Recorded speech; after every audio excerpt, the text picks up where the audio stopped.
are once again Triple R Studios, Ray's Record Room. How's that? And our guest has just freaked out because I think we were just too over the top this morning. Early morning. I didn't even get up this early. Well, the great man, Shugs, opposite me. How are you, mate? How you going? Great, mate. Great, fantastic.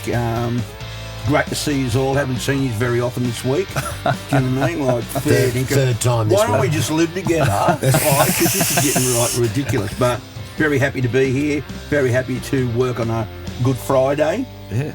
Every Friday's a Good Friday. Yeah. Oh, man. Cheers, buddy. Yep. Widow, how are you, mate? Fabulous, Dawsey. The guest we've got with us today, Widow, we bumped into this guest in Las Vegas. And so I'll leave it to you to go from there. Doesn't need any introduction. Only got to say the NRL Roast. Dean Messiter! Dino! How are you, boys? Good, mate. Thanks so much coming for on. having me, and appreciate you giving up your Good Friday. When I said to you, I'll come in on Friday, it took me like a week, and I was like, damn, it's Good Friday. Good Friday. But the boys are keen, so yeah, thanks for having me. Save you going down to the fish markets, mate. Yeah. They reckon there's 100,000 people down there today. And you couldn't get a coffee this morning? And there was nowhere. Yeah, I couldn't find anywhere, so yeah. Yeah. No footy cards either. Yeah, can you believe it? I went everywhere to find footy cards so we could open up on the show. But They're footy card people. these guys don't When you care. meet footy Yeah, card don't care. people, Grew up on footy cards. footy and card people they're coming are back. special. They're coming special. back. Look at the eye contact. Yeah. Just go. It's great, mate. I can't And there'll be wait for secret hand messages. Do you have that one, in your collection? Stop it, Whit. Stop. You're freaking me out. Before we get into it and move on, I just want to mention our new sponsor, our brand new sponsor, Tui's. I feel like a Tui's real smooth. Ultra's the real smooth. Feel like it's Tui's rules. Full strength, zero carb, real smooth. Before we move on to just the ad came out, the new ad campaign. So before we go on, just briefly tell us about that. I got, well, you know part of the story. I got called up by Tui's a few months ago to say that their sales and marketing were looking at all the old ads, and they kept coming back to the one where I drove Joel Garner. It was done with mirrors, don't know. But that ad was 1981, 45 years ago, and they pretty much talking about that. So would you like to make a cameo in the new Tui's Ultra ad? So we shot that 2 months ago, I think, with the Dune Rats, who are a sort of surf punk band, and they were really funny, those boys. And it's come out now. It's been on telly, and it's... I'm associated with the brewery all over again. Big credit to the special effects team back in the 80s. I didn't know they were that good, making you look like you actually had a big stroke there. Yeah, Dean knows how good a batsman I was. We got the Tui's jerseys behind us too, the New South Wales Rugby League Tui's edition jerseys up there. They're great jerseys. They match the Tigers jerseys on And the side. very difficult to get, Dawsey. They're a limited edition, I think, aren't they? Rare commodity, mate. Rare commodity. There's a big lineup asking where they can get them from. So Dino, after 45 years... You're back with Tui's. Well, I actually said to the people at Tui's and to Andy, the lady that I've been talking to, it doesn't matter whether I was doing anything for them, nothing for them, associated with them or not. I've been associated with them. Yep. And people still come up, particularly people of my age, like 60 or above, and go, how do you feel? Yeah. It was 1981. You feel like a Tui's widow? So a lot of people still associated, and the ad's on. And Was that the first time How Do You Feel was used? It was just starting to be used then. And, of course, that all came around because Tui's was sponsoring New South Wales cricket at the time and had done for many years, and that went on for another 10 years. And it was pretty cool playing cricket back then because there was always a full esky with ice or two. And believe it or not, this is so weird when you talk about it now, the international cricket in Australia was sponsored by Benson and Hedges. Yep. So there was cartons of cigarettes and half the side smoked durries. I mean, it's even bizarre to think about that now. If you lit up a cigarette in the Australian dressing room now, like if you pulled out a packet of durries and got one out, everybody would think, yeah, that's really funny. Big joke. Imagine if you lit it. But seriously, half the side smoked, and there was cartons in there, and at some stages you weren't allowed to leave the dressing room until the Eskies were empty. Good days, good days. They were Very great good days. days. Pure. It was pure. It was fun and it was great. And Tui's were a great sponsor. You throw your wicket away just so you can go Get on the drink early. That's right. But so thanks again to Tui's. But Dean, mate, you've got a massive following on social media. So I suppose we should start there. Anyone who follows rugby league and is on social media knows who you are. So yeah, how did it all start for you? And just tell us. And you're from Parks too, so we can touch on that. And because I want to mention one of the best rugby league team names of all time, the Parks Spacemen. Yes, yeah. Great name. That's fantastic. So one of the most probably unique names, I reckon. Like Grafton Ghost gets brought up a bit. There's a few others, but yeah, growing up around country footy, Parks Spacemen was just one of the great names. I remember growing up, you played juniors, you were a space cadet. They end up getting rid of that, and we're trying to bring it back. So we'd love to call our 18s the space cadets. Yeah. But yeah, growing up around country footy my whole life, and were you actually in town or out on a farm? No, in town. Yeah. I was born in Forbes, which is about 30 k's down the road. Spent a bit of time in the Hunter Valley. Parents split up early, and Mum remarried, and he was in the mine, so travelled around a bit. We up in Muswellbrook, Aberdeen, Singleton, and then we came back and moved to Parks. Mum was with the RTA, and so she got transferred over to Parks. Where did you say you were born? Forbes. Oh, and you moved to Parks. Yeah, so I know. So, I actually don't tell many people that too. I've been out there. I think I might have played some Tui's country cricket actually. Forbes out of side, Parks out of side. And during that week, we went to both venues, and like the dudes were going, "Who are you playing for?" "Oh, Parks," because they were the Forbes boys. Yeah, it was on for young and old. Back in the day, like my old man used to talk about that. They'd meet up at the mile. There was like a mile of a stretch of road, and halfway between there was like a turn off. They'd pull in there and they'd just punch on, and they'd organise it to go out there just to settle a few differences. Could and you stuff. imagine the 1965 local rugby league grand final, and it's Parks versus Forbes, and it's on in Forbes or something like that, and it's just a punch on, isn't it? Bit of rugby league. We have the June long weekend. It's a general buy for the rest of the group, but the Sunday is Parks v Forbes. So we have our picnic races on the Saturday and the footy on the Sunday. We have reunions on the Friday, and it's the biggest weekend. One of the biggest weekends. You're saying that's still happening now? I say there's the biggest rivalries in rugby league. Number one, State of Origin. Number two, Parks v Forbes. There's probably bigger, but that's just that's how big it is, and that's how much we talk about. Doesn't matter where they are on the ladder. There's been times Parks is first, Forbes is last. They'll come in and dust us and whack you. Yeah. We'll win the first three grades, and then they'll come in and win the first grade, and that's all that matters. So it's they talk about, and we've recently had a couple of players defect from Parks to Forbes, and it's caused a lot of drama in town. There's still all good mates like a in that. Rabbitoh going to the Roosters. It's pretty much, yeah. So, but yeah, look, growing up around footy.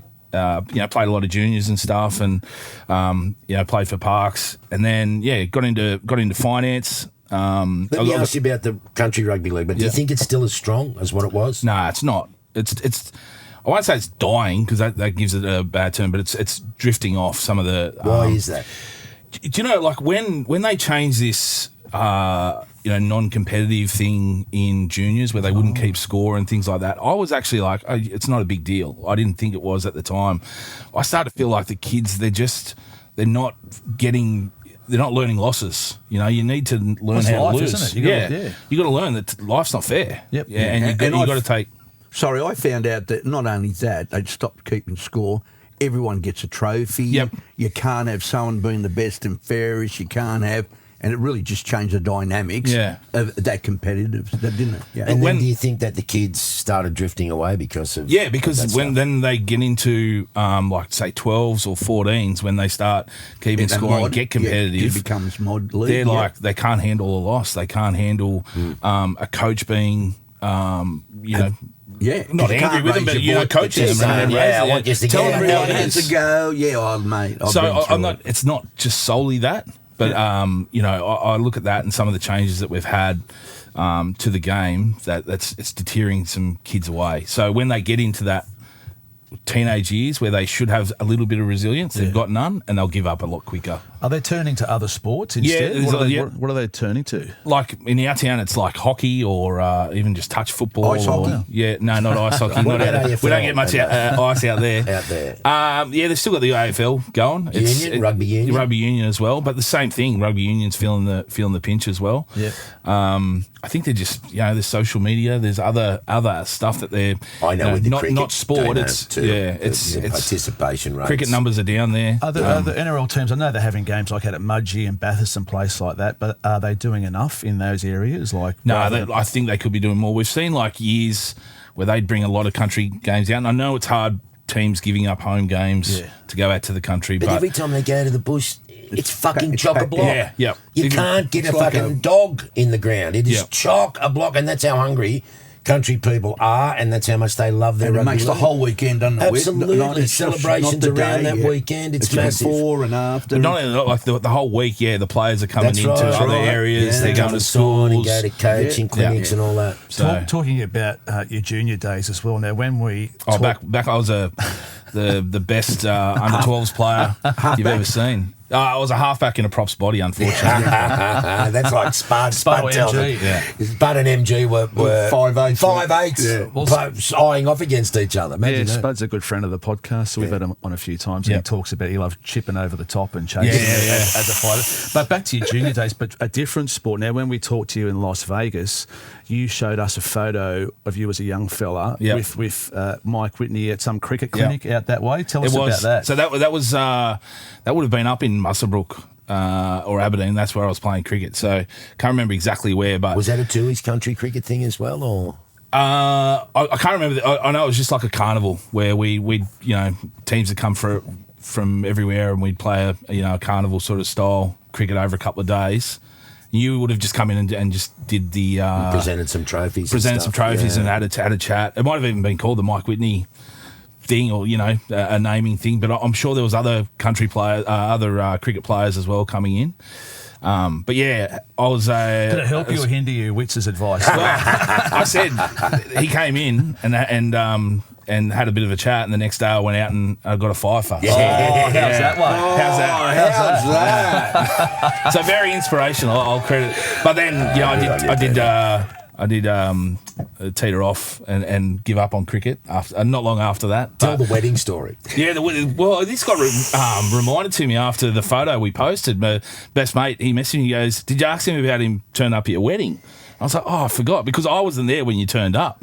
So we got married in Wollongong, like North Wollongong. There was the Lagoon Seafood Restaurant there on the... Yeah, been there many times.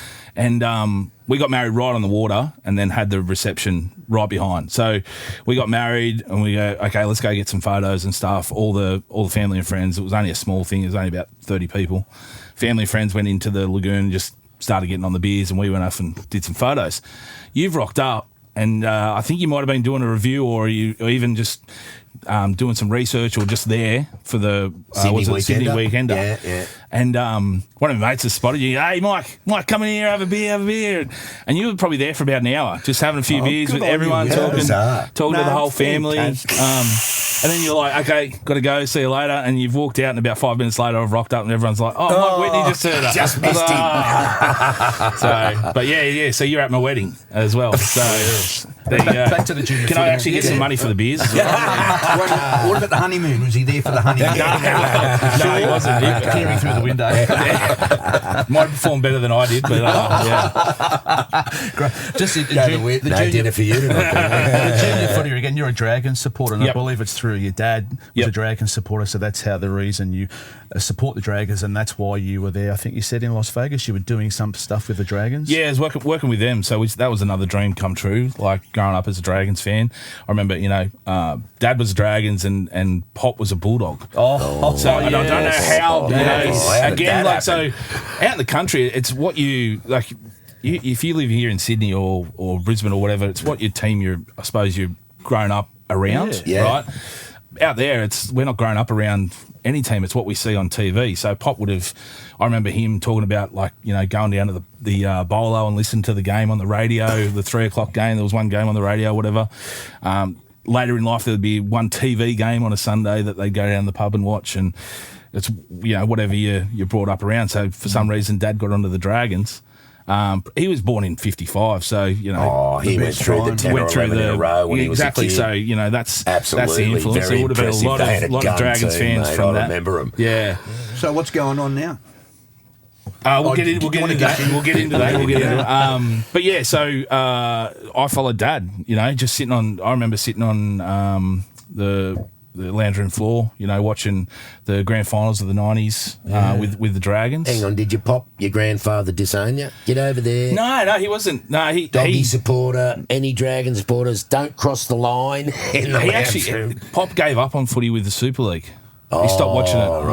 Right. He said, "No, I'm not." Yeah. Like I never really got to talk to him about it. Like he died pretty young, but I know Dad used to talk about once the Super League come in and the money and stuff, he was like, "Nah, I'm off it. I'm giving up." So I heard Joey Johns talking on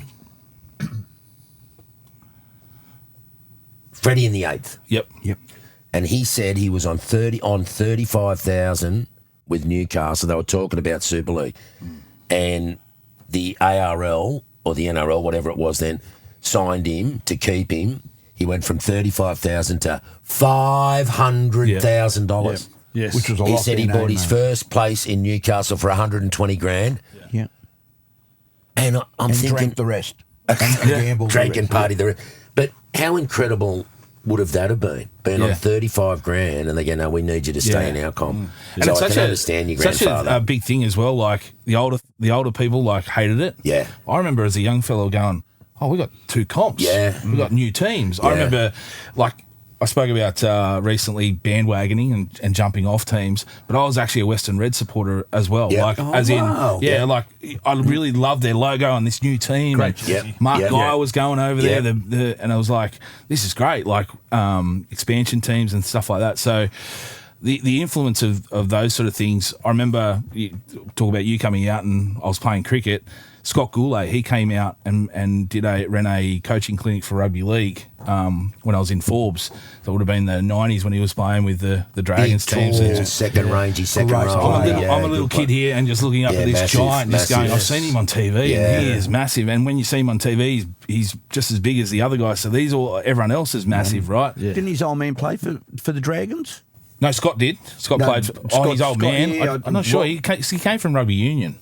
Yeah. And he played with the Roosters and Dragons. He may have. Yeah, I'll have a look. Yeah, good player. And I also got to say with the influence, my great uncle, he played for the Dragons in the '59 season where they went undefeated and won the premiership. Great year, 59. Just quietly.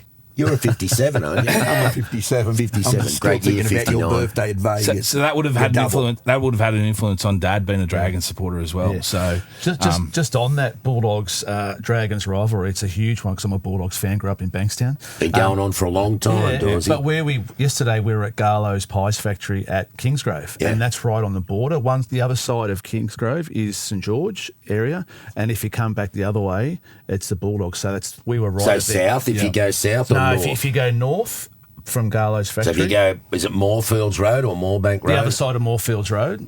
That's Bulldog territory. And the other So side I was down driving at up that Kingsgrove. road yesterday, so that's the split, is it? That's the split. Wow. So it's not from Belmore Sports Ground to Hurstville. It's close. So they're like that. So we were at the epicentre, and shout out to Garlow because he treated us around the factory. We've been on tour. did you see them in Vegas? Yeah. And the kids are stripped down to their budgies. Did you see that? So they had a thing a couple of days before the game where they introduced all the Americans to all the food that would be served there, and it had a bit of an Aussie flair to it, where they had meat pies, sausage rolls, and all that from Garlow. Yeah. The boys stripped down to their budgies, and it was I forget the slogan because they had one which was George Burgess got his duck pulled down and said, "Thin on pastry, big on meat." And they had big on meat on his ass.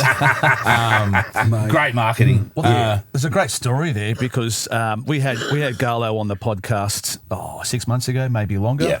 And so David New, who you would know being a St George supporter, he got rugby league going in America. He's an avid listener to our podcast.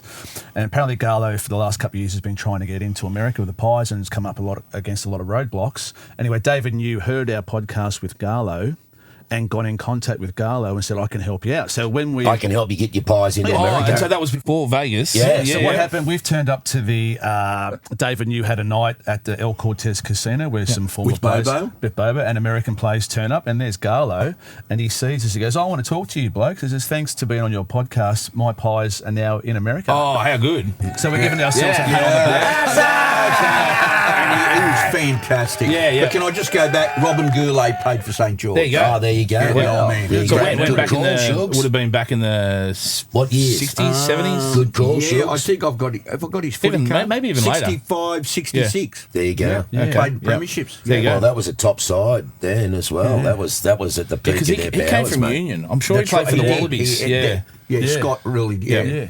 But back to your... No, back to the El Cortez. Back to your Please. The Auckland So there was a few Tui's ultras going Getting around that night, and they all had their Texas hats on. And there was a band up, and the year before, Dawsey and I got up and sang a couple of songs with the band. Well, this year it was Open Slather. So by the end of the night, the Garlic Boys were on stage, were they? Yeah. punching it I out. asked him if they did singing lessons. Yeah, and didn't I? Ray's nephew, Logan. Logan has just got the most beautiful voice. So Logan got up and sang half a dozen songs. But the Garlos, The Garlos. were on fire. And we saw his sons yesterday. Yes, you live. The Garlic brothers live.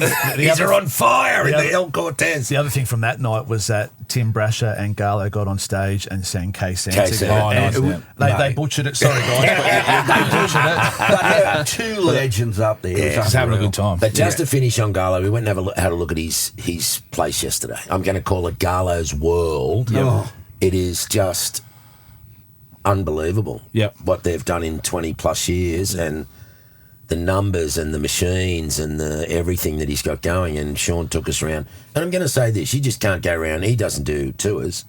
So I think we're very lucky to, put all the shit on and cover our beard. Very and our first. safety Oh, first. mate, isn't just it? absolutely full on. But incredible what they're doing there, isn't it? It's just amazing stuff. And great to see the Garlic name still continue on at Souths. Absolutely. Yeah, Well, yeah. Bronson's Young going. fella, Fantastic. We didn't get a chance to talk about Bronson yesterday, but I wanted to say to Garlo, they're starting with him. Yep.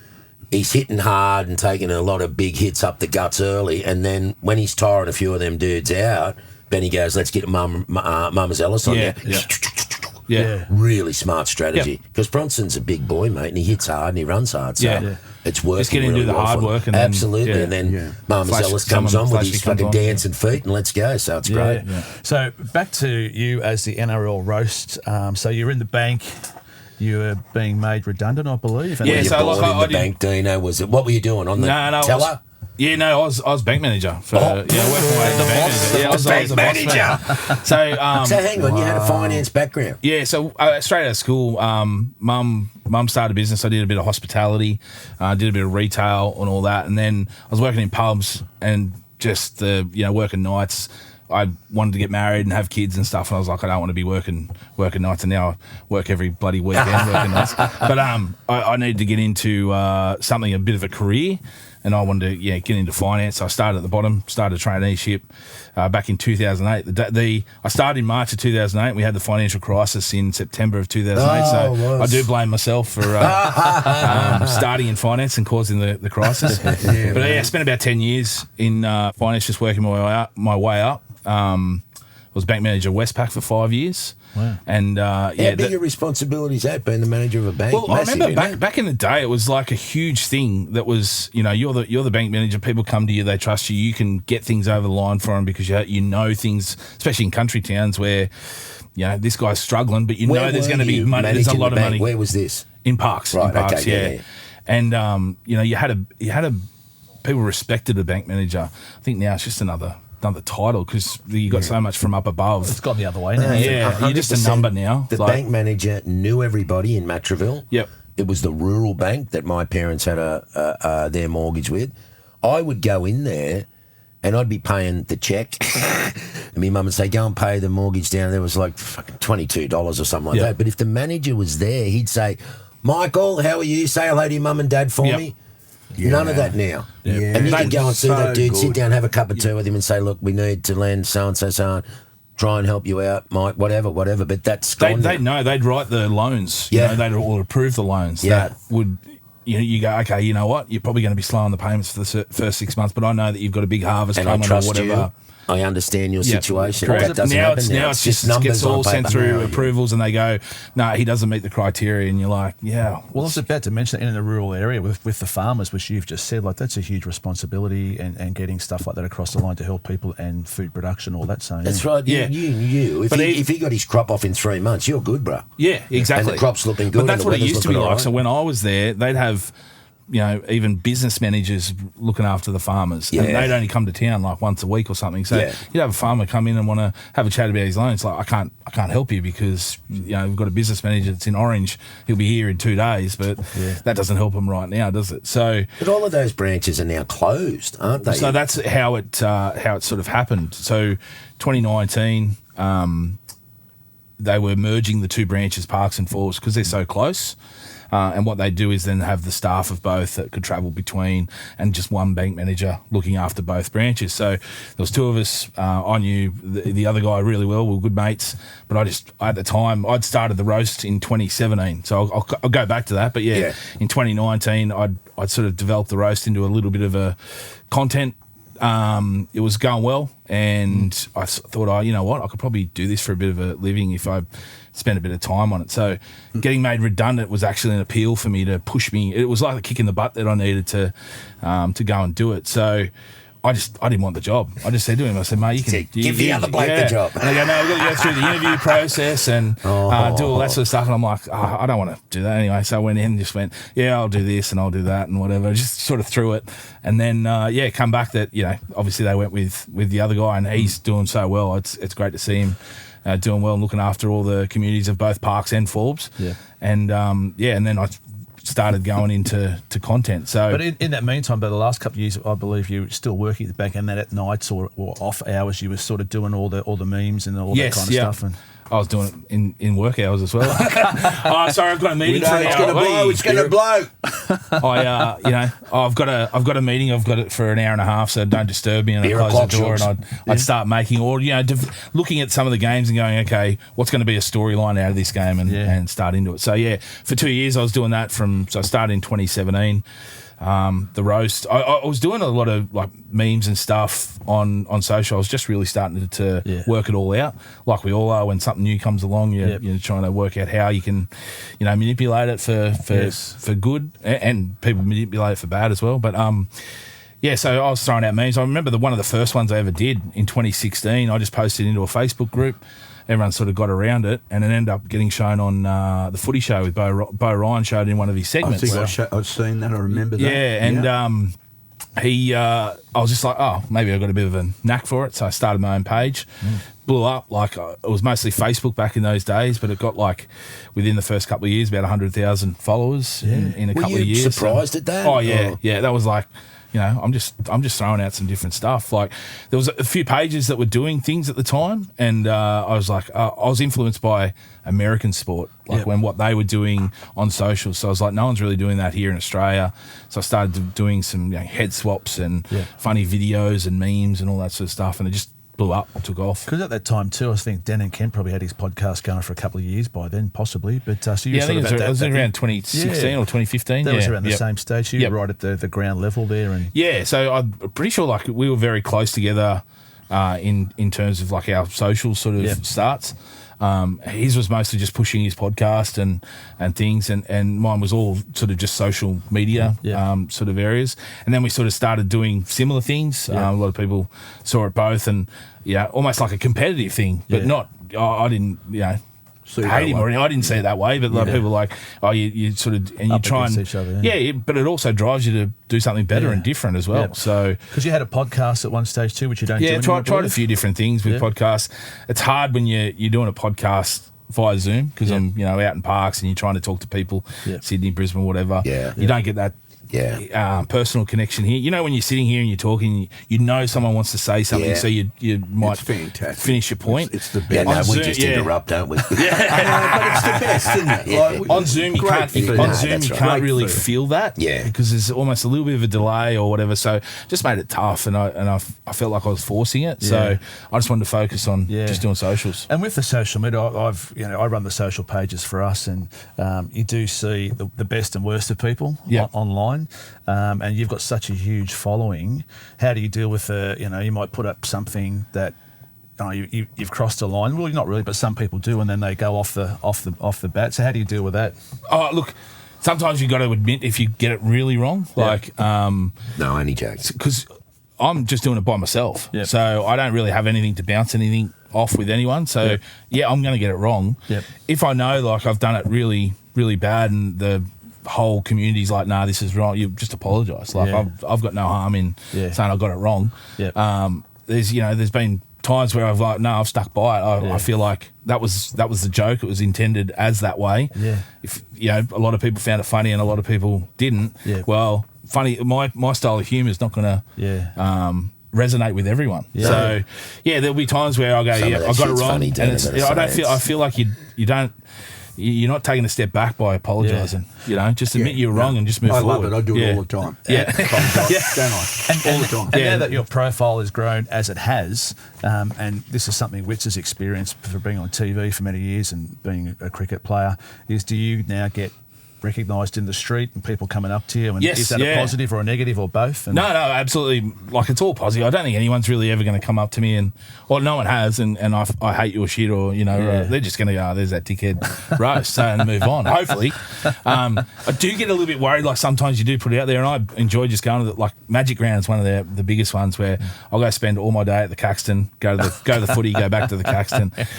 You worry like some dickhead will be on the piss and you've ribbed their team like the week before or even that day or whatever, and they might come up to you and get a bit angry or whatever, but I haven't had it yet, and knock wood, I don't get it. Mostly everyone's just coming up, I love your shit, can I get a photo? And I'm like, but just tell me about your team, like, let's have a chat. Like, if you want to talk footy, I'll talk your ear off all day. So everything's been positive so far, which is there good. A moment in the day or night where you're thinking about it and you come up with the memes? Is it more at night time? Do you wake up in the middle of the night and go, I've just had a dream, fuck, that's funny? I used to, like, not wake up, but I'd be laying in bed going, what did I miss, or what could I do tomorrow? The cogs are clicking. But it's mostly if I'm watching a movie.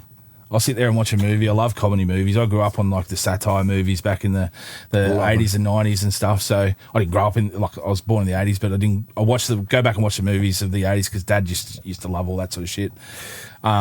And so I'll be watching a movie and I go, I could use that, or that guy's saying something and it resonates with that team. So, how can I manipulate that? And that's the thing, you'd have to be across all of pop culture, wouldn't you, just to keep up with the trends and what's even music and movies, all that kind of stuff, appropriate to rugby league and whatever. So. The trends change so quickly too, can't they? Something that can be in for 3 months and you never hear of it again. And kids these days are like, they're so quick to move on from something. I remember posting something using a meme and things from even just last year. And like, you're using that? Like, that's gone. What was that number that they were saying before? You don't hear 6'7". Oh, yeah. 6'7". Well, that's gone out the door. I'm going to do that for my kids, 6'7". Yeah, 6'7". And then no one knows what the fuck it means. No one does. No, but it's got no meaning. No, some kid just did it and they just caught on. And now it's like, I drop my youngest is 11. I drop her off at school every day. And every day we just, as she's walking in, I just do this to her. I know what it means, and she just loves it. 9/11. Yeah, can we do 9/11? 69. We do 69. Let's do that to the wife. So with what you do at the roast with the memes, I know it's rugby league focused, but have you thought or have you done stuff like cricket or other sports? Yeah, look, I did a sport one, and it was just time wise that I couldn't continue on with it. But there's this day and age, you look at some of the guys in there, like Travis Head blew up over the last couple of years, especially on socials. He's got like an 80s or 90s feel about him, like as a player, you probably see that. Some of the other guys, you can look at him a bit uptight, but he's just, he comes out with his just says what he wants. And this is what I love about Travis. He don't give a shit. Bitch up, I'm going to belt you over your head. If it's short outside the stump, I'm cutting you in the air for 6. Yeah. Bring it on. I feel like he's a player, if you sent back to the 80s or 90s, he just would not look out of place. He'd be gurrying and having a beer after the game with Rod Marsh and all them. And I'm sure some of the other guys would be as well, but sometimes their persona is a bit, they're a bit, uptight, or no, I shouldn't say uptight because I love all the cricket. I'm just saying their persona when they come off on social doesn't. But I look at Travis, he is like, he blew up over the last couple of years. There was so many memes and stuff getting about him. There was Trav Ball shirts getting out and stuff Ball. Isn't it beautiful? He turned Baz Ball into Trav Ball. Yeah. If Steve Smith was playing in the 80s, I wonder how he'd fit into the 80s. Well, it's like, he'd still be one of the greatest cricketers. Absolutely. How would he fit in the culture in the dressing sheds? sheds? Would he be gurrying and having a drink in the Too much dressing room? fidgeting. Too much fidgeting? Yeah, they'd say Rod Marsh would say, sit still. Yeah, cut that out. It's one of those things where it's like, does he fit into the culture of what that team was back in that day? Yeah. Like, I'm not saying he's not a great person or anything like that, but you have to fit into that, like that blokey culture that You was had to there. fit into. Yeah. You had to fit So if you in those didn't, days. everyone would go, I don't like that guy. Yeah. And then the selectors go, well, he's not fitting in with the team. Yeah. I'm not going to pick him. A bit like the Don there, where apparently, and you would know better, he was a bit sort of separate from the team in some ways. He just Stayed in didn't his fit own that room culture. and stuff like that, Yeah. which But then he was just the greatest cricketer of all time, right? So it's like, can't not pick him. hard to bag him. Yeah. That's right. So you do some other stuff for sports betting, a few different places. So like I tried the different stuff with different sports. MMA's good, like I do that. And the good thing is when we have an Aussie icon like Volk, and we've had some other great Aussie fighters and stuff, but How he's tough's just that game? but he comes from a footy background. That's right. He does. So He it's played like for the as soon as you Warilla Gorillas. one of the great names as well. Talking about Another great one. names. The Warilla Gorillas. I actually went over to watch him fight in Miami to get the title back, and I took over a Warilla Gorillas jersey. I got in contact with the club. They sent me a heap of merch, and I was hanging up on the in the press conference, hanging up on the rafters, and he's looked up and he's gone, yeah. So, Well, I think Brett Lee's mentioned the Warilla Gorillas as well, because that's where Brett and Shane Lee are from. Flats. Yeah. Shell Harbour, Oak Flat, something like that down there as well. Yeah. So whenever there's a link to rugby league, so Volk had a rugby league background, I can talk about Volk all day because he's got that rugby league. And he, when they go into boxing, like we've got this weekend and things like that, Gal was for years, we can just talk about boxing. So as soon as there's a link to rugby league, I feel like I can talk about it on the NRL. They're both, rugby league's sort of like a combat sport, isn't it, really? So there's a lot of ties there. Well, I think since they've, they say they've gotten rid of the biff. The biff's still there. It's just no one uses it, right? Just throw a punch. You go sit down for 10. That's. It used to happen. They used to sit down for 10. So the punch isn't gone. It's just no one's doing it. What about the Volks? You hear him interviewed. He seems like the loveliest dude you'd ever meet. And I've heard that he is. He is. He is one of the greatest humans One of the alive. greatest human beings. He's so lovely. And they get in that ring. Well, it's like fast bowlers putting on their spikes, I suppose. Glenn McGrath's the loveliest human being you ever meet, unless you're fucking batting against him. Yeah. Les Boyd was the same. He was lovely until he got the on Volks, the field. as soon as he steps into that Just ring, turns into a fucking how brutal's that sport too? Absolutely brutal. My son is a huge fan. If we ever got him on the podcast, I wouldn't be telling my son. And we'd just have a photo with him after the gig, and I'd just send it to my son with that. That'd be torture. Another thing that we talked about before we came on air. Now, Ray is a huge footy card collector, not just footy cards, but everything else. Everything card-wise. collector. I can see. Albums, Yes. Yeah. collects the odd album. Yeah, but you're right into the footy card thing as well. Yeah, so I remember growing up, it was a massive thing. We'd meet down the corner after school or lunchtimes, or just meet up wherever we could and just trade cards.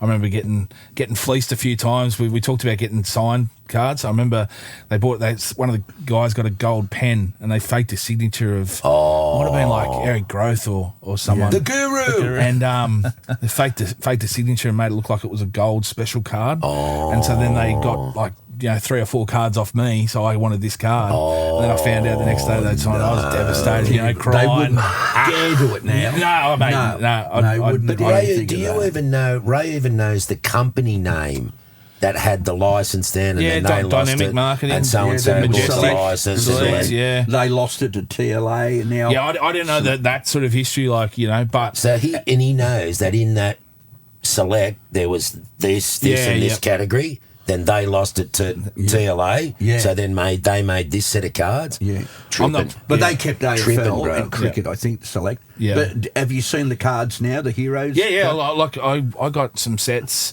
during COVID. I remember getting back into collecting cards because it was that was TLA. Yeah, you didn't really have anything else to do, so it was like we'd get cards. I'd get cards into the shed, and I'd be opening packs on on social media, and sort of got back into collecting a little bit. Then I've teed it off a little bit now. The opening, the opening of the pack is such a fucking big deal, man. Yeah. Oh, like it's like they're shaking. Right. Oh, open it up and go. You don't want to bend the card. You don't want to bend it. Yeah. Corner them. Corner them or anything. But it's in the middle now, so you know what I mean. Like we open boxes here, so I buy a box and the whole like family. Fucking drug. I don't do it. I watch it. I watch, and the whole family are into it. I right? know. It's like they're you know, the shaking. common cards. The common cards.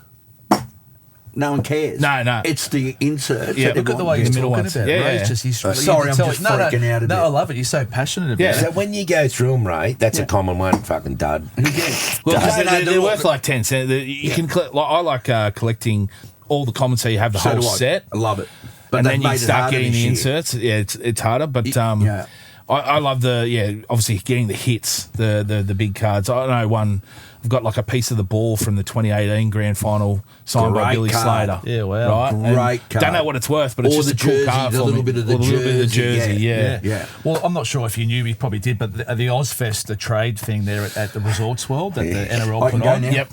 Sorry to interrupt. That's all right. At the Ozfest, the trade fair, they had a little section there where you could get your own footy card. So over there in the corner there, we got the three of us with our own footy cards. It's the Yeah. I got your own on there. Yeah, because they had this thing set up, and then in the Ozfest footy card. Yeah. Oh, I didn't know about that. I missed it. So I was busy. I was busy working. I was busy working. I don't like socialising like you guys.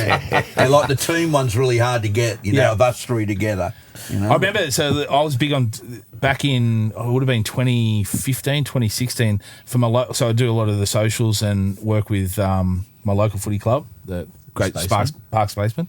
But I did as at the end of year awards. They told me who the players were, and I got them designed up like common cards and then gold cards for the best and fairest and top try scorers and stuff, and did them in that style of the old 90s cards and just left them on the tables for everyone to see, and they loved it. There was people taking home the whole set and things. So yeah. Well, a primary school, I'll shout out to Wattawa Heights Public School in Bankstown. We used to jump the What school was that doing? It was called Wattawa Heights. It's not it's not an actual suburb, but it's in Wattawa Bankstown. Heights. How high? You got to get up to Wattawa, right? Wattawa. And what are we doing this afternoon? That's right. We jumped the school fence like when we shouldn't have, and there was a corner store around the corner, and we just go, this is in the 80s, and go and get the Scanlers cards and like. And what were they? Like 6 cents or 10 cents or 20 cents or something. Yeah, and pull the gum out and stuff, and then we get caught running back and stuff like that. It was just So I bought I found a box of Scanlon a few years ago. Right, still had the gum in there. And it'd been like 30 years or something. What, you bought that or you found it here? I found someone who was selling it at the Central Coast, right? And I bought it for nothing, right? Hardly any. So we're opening up these packets. Hey? Still had the gum. And here we are. Chewing the gum. How are you alive? We had to try it. We had to do the gum. We had to try it. Yeah. Talking of Las Vegas, you were there with the Dragons. Yep. Is that the first time you've been there? No, we went the first year. Oh, okay. So obviously the excitement, wanted to go. The family were like, well, we want to, kids are old enough now, let's go over and do Disneyland and all that sort of stuff. So took some time off before we went to LA, New York, and then back to Vegas. And did some work while I was there, but mostly sort of just family stuff and enjoyed the football. Yep. Because I love going to football. Like growing up in the country, you don't get games every weekend. So if there's footy on, I'm going to say came here for the boxing and doing some stuff this weekend, but I'm going to both games tonight because we're staying out of Parramatta. Accord's not that far away. We go to that. We've got enough time to get back to the second one. We'll just go and take the kids and watch the footy. How good's that? So you went year 1, year 2? No, missed year 2. Okay, but then so year 3 the Dragons were going, and I'm like, I've already been. I'm not probably going to go unless something comes up and works out with some work and I can get some money out of it to try and help to cover the cost. Yeah, the Dragons end up getting in contact, say, hey mate, we know you're a Dragons fan, love to come over and do some collaboration. And I was like, dream come true. The family's already gone, so I don't have to take them. I can just go over and do my own thing. So give us your assessment from year 1 to year 3. I thought it had grown. I was at the Thursday night Fremont Street experience. Yep. Mate, I remember there was an area where the stage was. There was, if you're standing directly on the stage looking down, that row down there, I remember only probably 50 metres away from the stage, I was doing content with my daughter. It was all open. There was enough, you could walk around and talk to people. That was all packed all the way down there. It was packed left, right, all the way down the end. There was people on the other side of where the buses were pulling up. There was that many people. You couldn't walk through it. And I was like, this feels bigger. Yeah. From year 1. And then you look at the crowd, I think it was 45. It was the most it's been. Like, it's not a massive jump, but it's still more people than Building. the previous years. So I think that helps with the English as well, having, bringing a game over, which they did the year before. The 4 games didn't work, and it was a shame to get rid of the women's game, which Just that our girls were 100-0 up before. Yeah, but they need to get. They could have. But we're not in season with them either, so it's a hard sell to get a competitive game, where you've got English Super League, who they've had maybe a couple of rounds before. 2 or 3 rounds into their competition. It's our launch. Yeah. They're all really competitive games, and 4 games is way too long anyway. 3 games is pretty long. Like you saw with the English, the first game, a lot of them left before. Every whole KR fan walked out. If that was a little bit more competitive, you probably would have seen them hung around. Sure, I reckon. of course they would have. But because you're foggy, what do you want to do? Sit there for another 2 games of That's what they were going to drown our fucking misery. Yeah. Let's get on the pints. Imagine like we went over and watched an NRL game before 2 English Super League games. We're probably not going to hang around because I would, because I love it. I was there early watching that because I knew the fans were going to be mental. So I got there and mixed it with them for a couple of halves. So how do they solve that problem? Do you put the English game in the middle? I think maybe try and put it in the middle. Yeah. Because if you start an NRL game, I think they did it, 2 o'clock and then 4 o'clock back home, right? Yeah. Put a game on at 12 o'clock back home. People are still going to watch. Like it's a Sunday, right? Well, apparently those games, one of them, I think the Bulldogs-Dragons game was the biggest rating sports show or event of all time in Australia. Most eyes on it. Yeah, and the Cowboys Most was eyes the on that second one. What's second Cowboys biggest of all Knights time? was the second biggest. Second biggest eyes on any rugby league games ever in the history, including test matches and State of Origin. Yeah. That's incredible. And that's what Volandis and Abdo, that's what they want to see. Yeah. Because, coming into next year, they're going to go, well, this is how many people watched it. You want to advertise, Who's sponsor? counting all the people, Wits? Who's counting all the people that's watching it? I was out there with a clicker. Thank you. That's a really good question. How do they know? It's when you scan the ticket in. But is it someone's out there? No, they scan the ticket. Were you out? No, once they scan the ticket, it just automatically goes. Or do you mean watching it on TV? Watching on TV. How do they watch it know? on TV. How many, it's only estimations. They have the old boxes. Don't know if it's still that or it's just the black box. Yeah. It used to be the black box. And they just do an estimate. Okay, if 90% of the boxes that they've put in a certain suburb are watching, then it's a good chance majority of that suburb is now watching. So That's then right. they just base it off those figures. And I think it has, we call it the Vegas knock-on effect, because you look at the last 3 years, every subsequent game back here, the crowds have been like through the roof. So I think it generates that interest and something special, and it's our crowds are up, our viewership's up. Unbelievable. And I'm not like, this is not a diss at the AFL, but you also look at that, their numbers are actually teetering down. So it's good to see. Yeah, Johnny. That's our mate Johnny Waller. That's right. Whatever we're doing marketing-wise is working. People are tuning in. Talking about the English Super League and the international game, are you a follower of the international game? Because Ray and I are massive followers, especially the Minnow Nations playing. Do you follow it? Always. Yeah, I do love it. Like, I remember the World Cup a couple of years ago. I was camped up in the shed. I was watching games at 3 and 4 o'clock in the morning and things like that. So, I love it. I wish it was a little bit more competitive. Like, I love Australia and I want to see Australia succeed. Yeah. I just don't want to see Australia just winning constantly. Yeah. I don't and bashing teams. No, I don't like it. Yeah. In saying that, I remember the 2008 World Cup watching Australia versus New Zealand, and I said to myself, geez, it'd be good to New Zealand to win, to make it. Then they won, and I fucking hated myself. And you hated yourself, yeah. I did. I was like, no, I don't want to see that. Yeah. But I want to see it where we get to a point where you don't know going into a tournament what the results are going to be. You can almost predict the final now. Yeah. So you look at the World Cup final coming this year. it's going to be Australia versus someone, probably New Zealand or maybe Samoa. But it's like you're not going to get Jamaica versus Fiji in the final, unfortunately. Is this you want to get to a point where maybe take a stake in Super League? Yeah, I don't like. Because I know Volandis and Abdo have been over there talking. Yeah. And my understanding is that the top 3 or 4 clubs who are the wealthiest are also on the board that run Super League. Yeah. So is there a little bit of nepotism going on I think there? so. Or Yeah. whatever? The way that, like, I don't keep a keen eye on that. Like I do, like, you know, if there's a Super League game on when I'm starting work early or something, I'll tune in, but I'm not following the results or anything like that until we get to the finals where, you know, you start to see a few Aussies that are competing well. But we I need think that to be strong, don't we? We need England to come out and be able to not only challenge us, but fucking beat us. And the French too. And the French. Yeah, absolutely. Up, okay. Yeah. But, I think it's a great place for, you see young fellas go over there that can't crack or have cracked early and they're going, he's just not NRL standard. Yeah. Go over there and make some money. Yep. Yeah. Travel the world, or not the world, but travel, you know, some great places. Yeah. Really develop your game over there. Then you can come back as a 25, 26-year-old. Yeah. I was watching Gus on one of the shows and he was saying about we should be really concentrating on making the rugby league for having all these other countries, right, and just cutting down the NRL to 20 rounds. Yep. He's just going, that's where it's going to be really big. You know? Yes.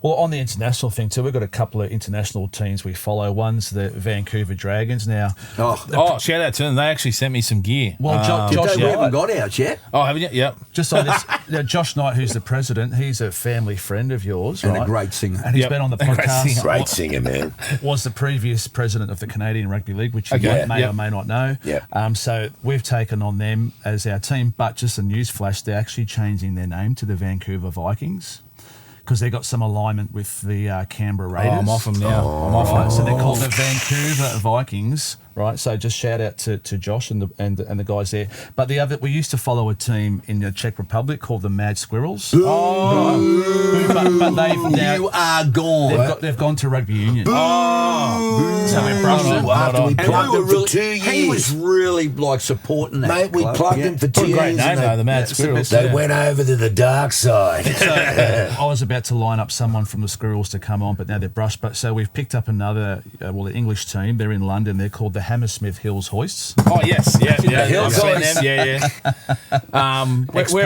Hammersmith. Yeah, Hammersmith Hills Hoists in London. Yeah, what a great name. What a great name. I say the Park Spacemen most you need, but Hills Hoists. People know why they call.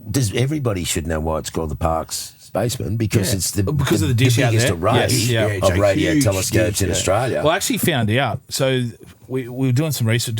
I'm helping them out to. The Spacemen started back in the 50s. Before that, they were actually the Blues. There was actually a Parks comp. There was 4 teams. There was Blues, Magpies, which is Forbes Magpies. In the good old days, every town had 3 or 4 fucking teams in them. The Royals or something, and they just played. Named after the hotel. Yeah, a Royal Hotel in every town. Every town, a railway hotel. Yeah. And then they changed to the Spacemen once they got the telescope there. So the telescope was used to help the moon landing. Yeah. And I'd imagine it's doing some stuff for Artemis, which is 100%. Yeah. But I got to tell you this story. We go out there to shoot. It's a great movie. Great movie, The Dish. If you haven't seen it, it's great. One of the greatest. Dish. This one of the greatest movies, The Dish. And you remember they played cricket in The Dish. Did you Not sure if they actually did, but well, you hear this story. Sorry. So Alan Dungy, my old executive producer from Sydney Weekend. Great bloke. How's that done, So we go to Park. We're doing some stories around parks and area, and one of the things is going to see The Dish. So we go there and we meet this astrophysicist, and he was like a European guy, I can't remember. And Dungy and I are throwing these questions: is there another universe out there? There might be. Our universe is expanding, but why not could there be another universe here expanding into us? Everything is possible, blah, blah, blah. Sounds like the Pope. But it does, more like the Pope who's upstairs there. Thank you very much. Took the words right out of my mouth. So, just out of the blue, we say to the dudes who are like the engineers there, there's no chance we could have a hit up in The Dish. And he goes, no one's had a hit in The Dish, like, since the movie. But fuck, Widow, you're an ex-test cricketer and that, and we got a bat and ball here. We had a fucking hit in the dish. How good. The only other people ever to have a hit in the dish, but to be in the dish. How'd you go? Did you hit it for 6 off the dish? Off the toes. Bowled first do you ball. remember? Bowled first ball. Yeah, probably bowled first ball. No, my batting average less than 5 or something like that. But it was a wonderful experience. It's an amazing place to be.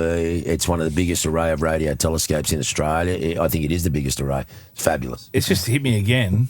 I was working at the Coachman Hotel, and you came in and had dinner there. Another side. Another side. I don't know whether you stayed there, but you came in and had Do you dinner. know how I reckon it would lives have are been. just Yeah, it would have been going early 2000s. You would have been there. I was well retired. That would have been for Sydney Weekend, probably. Yeah, that might have been 100%, it. yeah. Did we stay there in the pub? I don't think you did, but I think you came in and had dinner. I don't know whether because you never did an episode for The Coachman. for the Coachman, Right. but you were there just having dinner. He stopped in for a twoies. Yeah, it stopped 100%. or 2. So our lives have touched each other down. Come bang! We're meant to be here today. Exactly, 100%. Also, too, the NRLW, like we follow the NRLW, we love it. Do you do stuff around that as well? Yeah, look, like we'll touch on it. I don't, follow it every week. Yeah. I'll watch the games, and my kids are into it because I've got 2 young girls, so they're into it. And so I'll sit and watch footy with them. They're not actually too big on the NRL. They just wait until the NRLW sort of comes around. They know a lot of the players, so I'll sit there and watch it with them. But as in what I do, it's sort of a hard thing because I feel like you can take the piss out of the blokes. They've been around making money and stuff like that, so it feels a bit easier. Making fun of them. I know the women can handle it. They're It's really the other great. people But you that don't are want to running talk. the meetings, Correct. that's You start right. doing that stuff, They're and going then to the say people in that's the sexist, comments. that's this, that's that. So every You year having we a go at do females.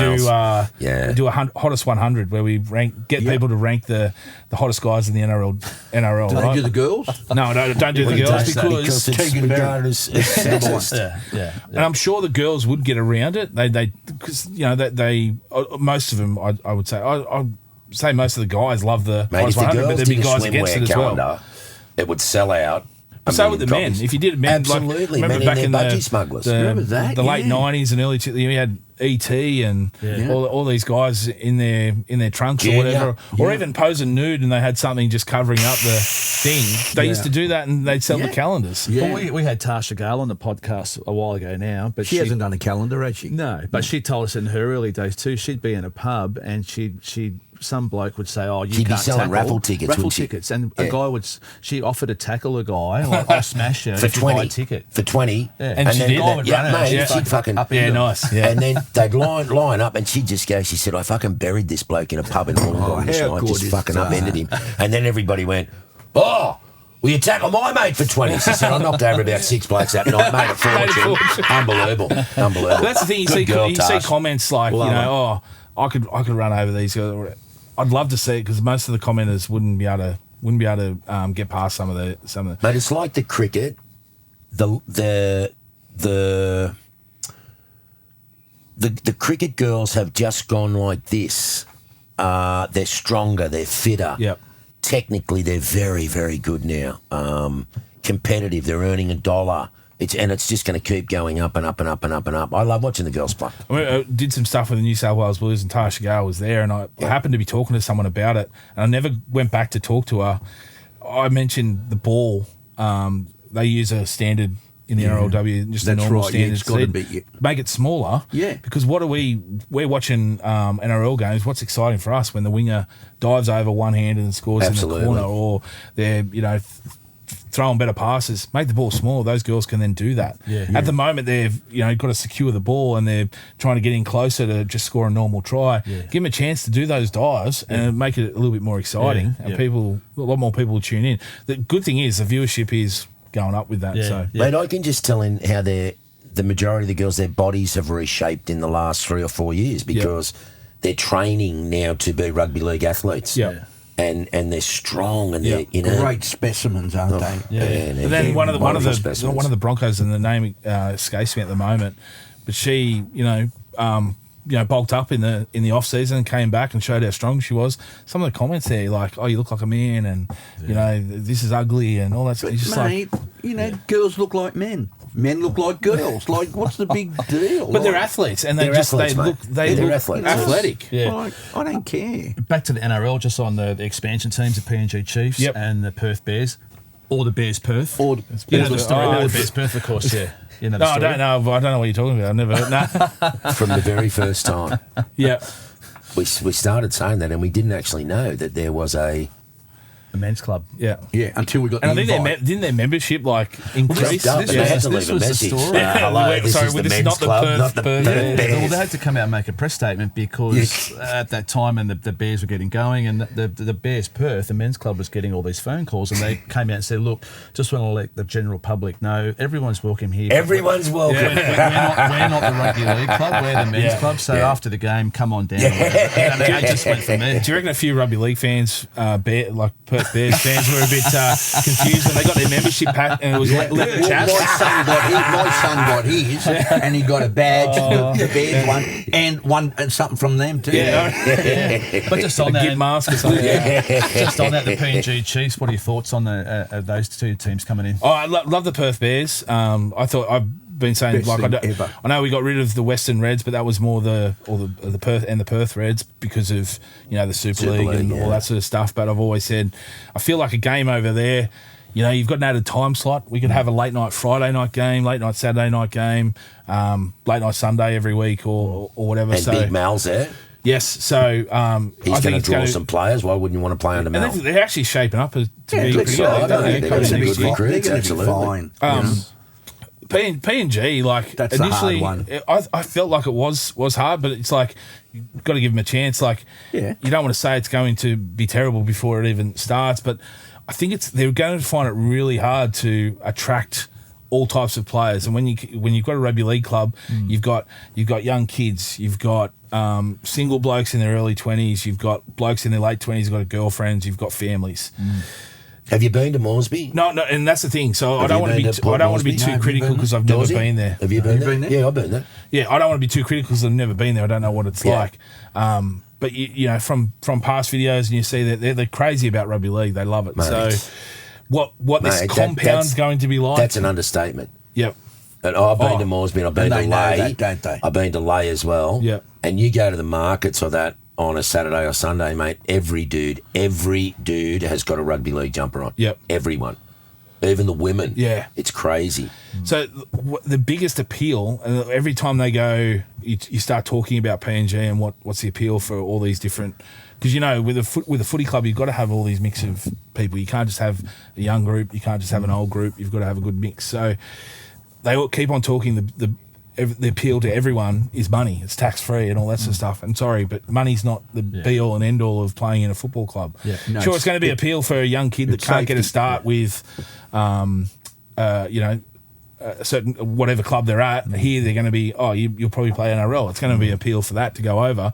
Are they going to stay there? You're going to have people that are going to live there for the rest of their life, or are they just going to go? Yeah, are they just going to go there for the money? The money. The great thing is, it's going to build a platform for all these great PNG players that are now in the New South Wales comp, Queensland comp, from the hills. They'll be coming from villages, and we've got PNG players that play out at parks. We bring them in. Yes.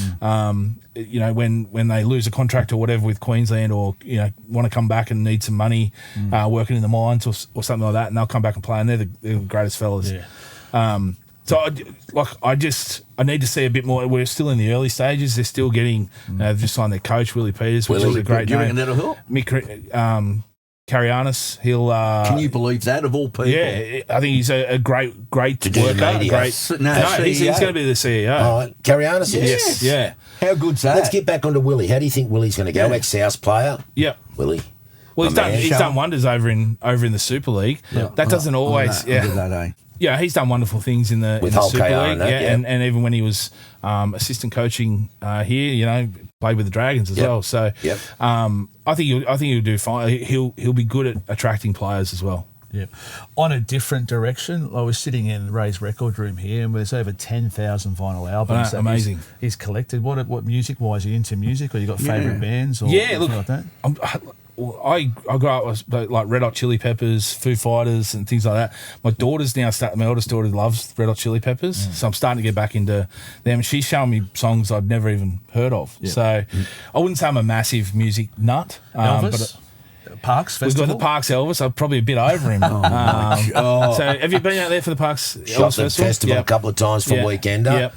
And I've got to say, when I first went up there, I had no idea how big it was. Yep. And it's only got bigger. Yeah, so it actually just started. A couple of friends got together back in the 90s and just started dinner.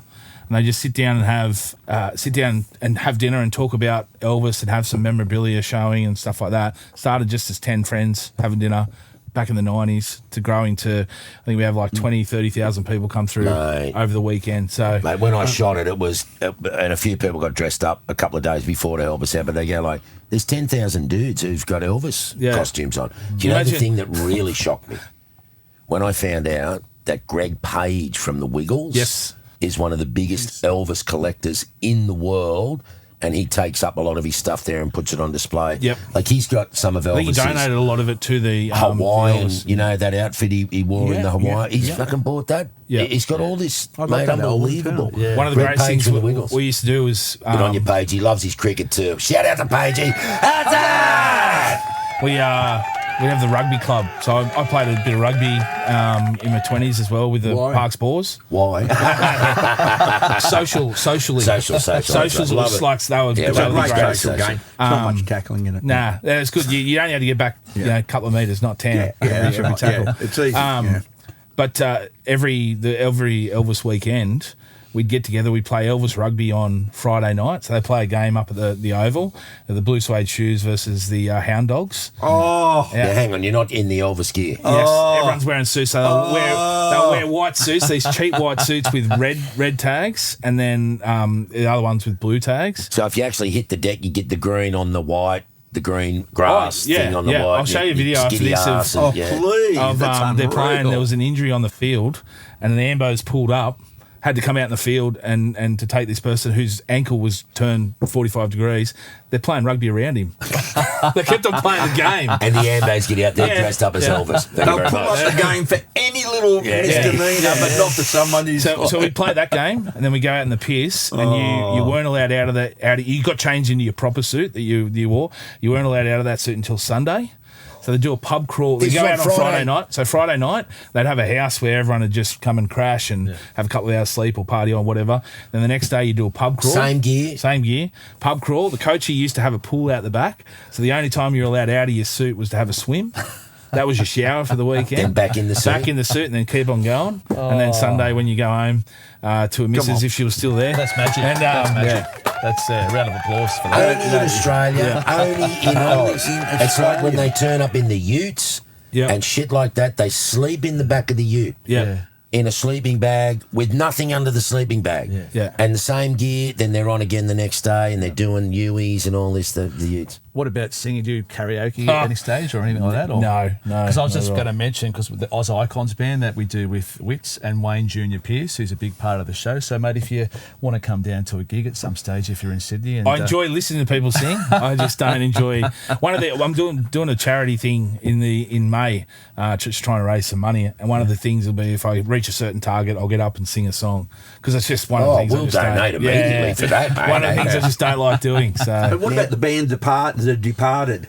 That's a movie. There's a band here called is The it? Departed. I didn't know. Do you like that movie? I love that movie. Yeah. I just seen you pick that up. Yeah, cheeky goat. Yeah, I'll give you mango, the dragon fruit. Our other sponsor. Well, this is our other sponsor. Thank you to Tui's and Tui's Ultra. Make sure you drink responsibly, but that's the most important thing. Yeah, that is brilliant. But if you're looking for a real good kick in the guts, Dino, this is kombucha made by a company here in Sydney, Cheeky Goat Company, and they've been one of our sponsors. Low calorie, absolutely sensational. It's pure, isn't it? It's pure, mate. It's really good for your stomach. And low sugar too, which is your probiotics that's and what I low look for. sugar. It's very hard to find kombucha with low sugar. So.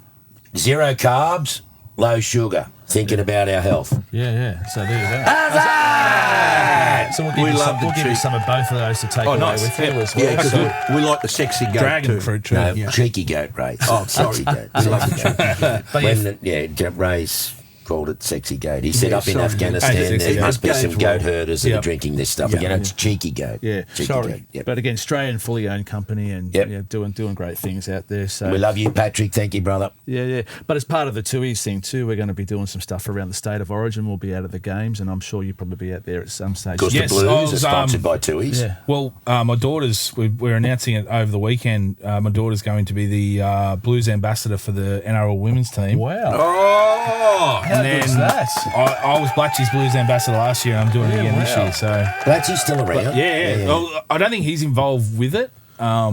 He sold it off to either the Blues or a company Yep. that now promotes it as the supporters crew. But I don't know if wow. Blatchy still goes. to How the old's games, your but daughter? I've got two girls, 13 and 11. And which one's doing 13. 13, wow. Yeah, so huge. she did it a couple of Oh, years man, ago, just doing imagine some content with that me. with And, all the yeah. girls Yeah, and- she was so excited. Oh, so mate. get to get in there and have a chat and help promote it. In the and- dressing room and everything. Yeah. Oh, mate.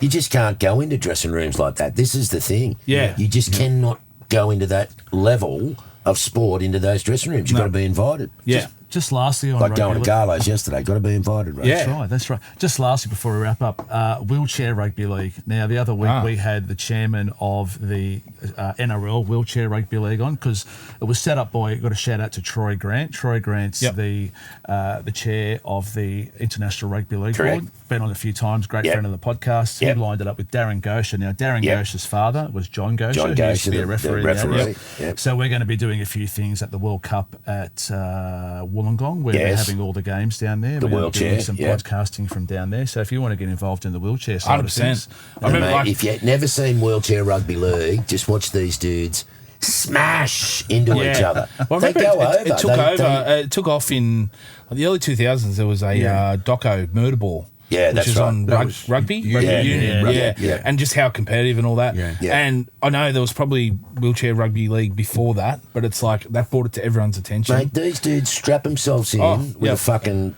lap belt. we're going to have a go at one stage too. We're going to get And, out and the there. chairs are made Yep. specifically, and they just fucking give it to each I other. just think how quickly they can turn around Unbelievable, and start mate. chasing another I mean, another it's- player. I It's- want to look at how tough must it be on their hands. yeah.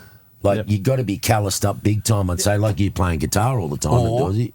Or Or even when they're going, I'd be too worried about someone slamming into you and crushing your hand. But I think that's the wheels are slanted Slanted, like yeah. that Yeah. to help stop that. Yeah, fantastic. But it's still, yeah. Mate, I had an uncle who actually had a car accident when I was about 8 or 9 maybe, and he ended up paraplegic. He ended up coming out living with us and sharing a room. And he never let that stop him doing anything. Yep. And living with him, I realised how easy it would be to put your tail between your legs and go, fuck, I can't walk anymore. I've got problems from the waist down, or quadriplegic, which is Yeah. from neck down. And then I look at these dudes that strap into these chairs, and you just got to go, fucking good on you. They're inspirational, mate. Love their conversions too. Like they line up just like a normal rugby Yeah. league conversion. Yeah. And they're looking up and, Yeah. and then they roll in and hit it with their hands. It's fucking amazing. great stuff. But Yeah. there you go, right? What do you think about the Dragons, man? What's going on? Oh, we're struggling. It's still early days, isn't it? It really? is, Like, but everyone. you just don't want to go into a season for 4 games and no wins, right? So, But you're good friends with Flano, aren't you? The coach. no, I'm not good friends with him. You're really good friends with someone from the Dragons, aren't you? No. No. Like, obviously, Where are you it's my going team. with I this, was Ray? like, He's is it crazy. I've someone? seen something about you and Flano. You were helping him out, no? With someone else? Yeah, no. So we did some promo Yeah, that's for what the it is. Vegas announcement. Yeah, Yeah. where he wanted to get Roasty on board as Oh, I as saw a that. thing. That's yes. what it was, yeah. I hadn't even met him before that. Yeah. So, but like the whole when they took me over, like everyone, it was the greatest trip. Yeah. Meeting and just being like you're talking about being in sheds and stuff like that. Yeah. Just being in that inner sanctum where Yeah. they presented jerseys to Setutu for his debut and club Big debuts deal. for Atkinson. Seeing the family talk about that, Mate, that's they were special. crying. That's- I was mate. down the back with like chills, Mate, almost they're- a tear in the eye because it's like this is a special environment that not everyone's involved with. The doors were closed. There was only certain people there, and I'm in there And doing that it. moment when that dude gets that jumper, mate, that's one of the biggest moments. It doesn't matter how long you play for the Yep. rest of your life. That moment that you got the jumper, you never forget that. Correct. And like you're saying, families in there, people are fucking crying. Yeah. It's huge. It's huge to be able to just watch something like that. Just to finish this section up, like all I care about is if the Bulldogs beat the Roosters, we can lose any other game during the year. As long as the Roosters go down, I'm happy. Why the Roosters?